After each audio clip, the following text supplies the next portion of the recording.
কন্টেন্টের কারণে যদি আমাকে লাগে আমাকে লাগবে, বাবু ভাইকে লাগবে বাবু ভাইকে লাগবে, এই মৌলিক কন্টেন্টের এই যাত্রাটা আমরা সাহস পাই না। এক একটা করে ক্যারেক্টার, এক একটা করে অভিব্যক্তি বর্ণনা দিই। বাংলাদেশের হাজার বছরের এই সংস্কৃতির যে ঐতিহ্য, এই ফোক, এই লোকগাথা সমস্ত কোনো মিলেই কিন্তু আমাদের বাঙালি এবং বাঙালি আমাদের যে সংস্কৃতি গড়ে উঠেছে পিলারের উপরে। কিন্তু এত সহজে পিলারকে কেটে দিলে কিন্তু এই জন্যে আমাদের নানা চেষ্টা হয় এই সংস্কৃতিকে ধ্বংস করার জন্য, এই সংস্কৃতির বাঁধনকে আলগা করার জন্য।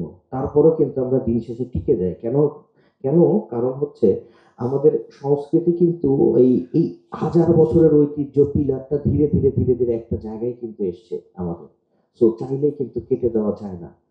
আর যদি হোয়াই বলি তাহলে বলতে হবে এই হোয়াই কাজটা কিন্তু গত 10 বছর ধরে গোটা ওয়ার্ল্ডের ফিল্ম ইন্ডাস্ট্রি কিন্তু করে যাচ্ছে। সমস্ত ফিল্ম ইন্ডাস্ট্রি কিন্তু এখন কন্টেন্ট বেস হয়ে যাচ্ছে, এবং কন্টেন্ট কোথায় যাচ্ছে? মৌলিক গল্পের উপর। মৌলিক গল্পগুলো কোথায়? মৌলিক গল্পগুলো হচ্ছে দেশের লোকাল জায়গাগুলোতে, একদম লোকাল জায়গাগুলোতে শেকড়ের কাছে কিন্তু ফিরে যাচ্ছে। এখন আমরা আমাদের আমাদের দেশের ইন্ডাস্ট্রি বলো, সাবকন্টিনেন্টে বলো, যে হিরো হিরোইন কি আছে ভাই, কি আছে চিনি না তো, না। বাইরের কান্ট্রিতে যে চর্চাগুলো আছে, যদি মালায়ালাম মুভি দেখুন, কাছাকাছি, একদম কাছাকাছি, কত বা দূরত্ব। কন্টেন্টের কারণে যদি আমাকে লাগে আমাকে লাগবে, বাবু ভাইকে লাগবে বাবু ভাইকে লাগবে, যদি মেরাজ ভাইকে লাগে মেরাজ ভাইকে লাগবে। কন্টেন্টই নির্ধারণ করে দেবে ওইখানকার হচ্ছে আর্টিস্ট। কন্টেন্টটা কি? আমাদের মৌলিক কন্টেন্ট। এই মৌলিক কন্টেন্টের এই যাত্রাটা আমরা সাহস পাই না। কেন সাহস পাই না? লোক নিয়ে উঠবে, কেউ তো দেখবে না। এই জায়গা থেকে সবুজ খানকে আমি স্যালুট দিতে চাই। আমি স্যালুট দিতে চাই সবুজ খানকে এবং প্রযোজকের জায়গা থেকে, যে আমরা যদি এক বেহুলা লকিন্দর বা বেহুলার ভাসান বা এই বেহুলা লকিন্দরের পালার মধ্যে কিন্তু লুকিয়ে আছে, অন্তত আমরা যদি খুঁজি 100টা কন্টেন্ট লুকিয়ে আছে। 100টা কন্টেন্ট লুকিয়ে মানে আমরা পাবো। আর যদি বাকি পালাগুলোর কথা বলি বা বিভিন্ন আমাদের যে ফোক, আমাদের যে প্রবাদ, যে বিভিন্ন জায়গায় যেগুলো আমরা কিন্তু আমাদের সেই খোঁজার মানসিকতা নেই। তবে আমরা আশাবাদী, আমরা এগিয়ে যাচ্ছি, আমাদের কন্টেন্ট ধীরে ধীরে রিচ হচ্ছে। সেই জায়গা থেকে বেহুলা দরদি একটি সাহসী যাত্রা বলে আমি মনে করি। খসরু ভাই যেটা বললেন যে বেহুলা দিয়েই আমাদের কিন্তু আহ ভেঙে চুরে নতুন করে একটা ভাসান শুরু হয়েছে আমাদের চলচ্চিত্রে। এই বেহুলা দরদি দিয়েই এই ভাসানটা আরো মানে এগিয়ে যাবে, এই আশাবাদ আমি সবসময় আমি ব্যক্ত করি, আশাও করি। বেহুলা দরদির সাথে সবসময় আছি। আহ, তার জন্য যা করা দরকার সেটা আমার জায়গা থেকে, প্রমোশনের জায়গা থেকে তো আমি করবই। আর না করে উপায় নেই, এই সূচনা আছে, সবুজ আছে, বাসায় তো ফিরতে হবে, তো করতেই হবে। তো সেই জায়গা থেকে আহ, আহ, আপনারা পোস্টারের দিকে একটু খেয়াল করে দেখুন। যদি আমি সেই অর্থে বলি, বাবু ভাইকে যদি বাদ দিই, প্রাণদাকে বাদ দিই, এক ঝাঁক মানুষ, এক ঝাঁক অভিনেতা।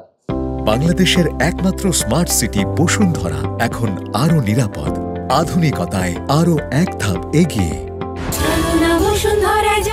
দেখেন প্রত্যেকটা ক্যারেক্টার, দেখেন প্রত্যেকটা ফেস কিন্তু এক একটা করে ক্যারেক্টার, এক একটা করে অভিব্যক্তি বর্ণনা দিচ্ছে। লাস্ট বাংলাদেশের চলচ্চিত্রে আপনাদের কন্টেন্ট যে থেকে বলি, যে সিনেমা হিসাবে যদি দেখি, এখানে কিন্তু পরিচিত মাত্রা কিন্তু খুবই কম। কিন্তু এক একজনের থিয়েটারের অভিজ্ঞতা আমি যদি বলি, সেলজুক, তারপর হচ্ছে যারা যারা আছে, প্রান্দা, মেরাজ, আশিস, এদের এদের 10-15 বছর ধরে তারা কাজ কিন্তু করে যাচ্ছে। এবং তারা যে জায়গাটায় আছে সেই জায়গাতে প্রপার এক্সপোজ তারা পায়নি বা পাচ্ছে না সিনেমাতে। এই জায়গাগুলোতে দেখুন এক ঝাঁক একটা মুখ একটা কিন্তু স্টোরি বলছে, এবং প্রত্যেকের অভিব্যক্তি কিন্তু আলাদা আলাদা ভাবে আমরা স্কেচ করা যাচ্ছে। বাংলাদেশে চলচ্চিত্রে রিসেন্টলি গত 10 বছরে এইভাবে যদি বাবু ভাই কিংবা প্রাণদারে যদি আমরা বাদ দিয়ে দিই, এই সাহসটা কি কেউ করেছে এখন পর্যন্ত?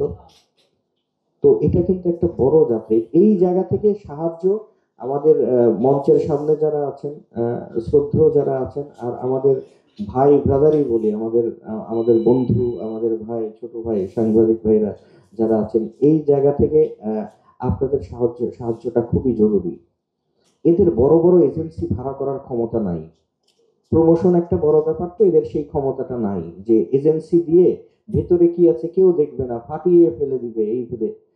এদের এদের এরা এদের কাজটা করে দেখেছে, কাজটা করে রেখেছে, মুখ ফুটে হয়তো বলছে না বা বলছে যে চেষ্টা করেছি। এটাকে একটু নার্সিং করার দায়িত্ব, ছড়িয়ে দেওয়ার দায়িত্ব কিন্তু আপনাদের।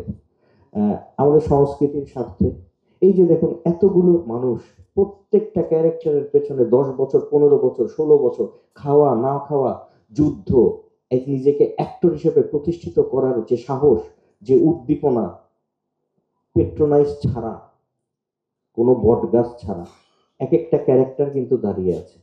তো এরাও তো ডিজার্ভ করে আপনাদের মনোযোগ, এরাও তো ডিজার্ভ করে যে আমার কথা বলুক, আমাদের ছবির কথা বলুক। তো সেই জায়গা থেকে আপনাদের সাংবাদিক ভাইরা যারা আছেন, করজোড়ে নিবেদন করব এই সিনেমাটির জন্য প্লিজ একটু বলবেন সবাইকে। যাই হোক, দিন শেষে যদি খারাপও হয়, চেষ্টা তো, এই চেষ্টাটা কয়জন করে? এই চেষ্টা থেকে নতুন কিছু হয়তো শুরু হবে, নতুন কিছু ভালো হবে।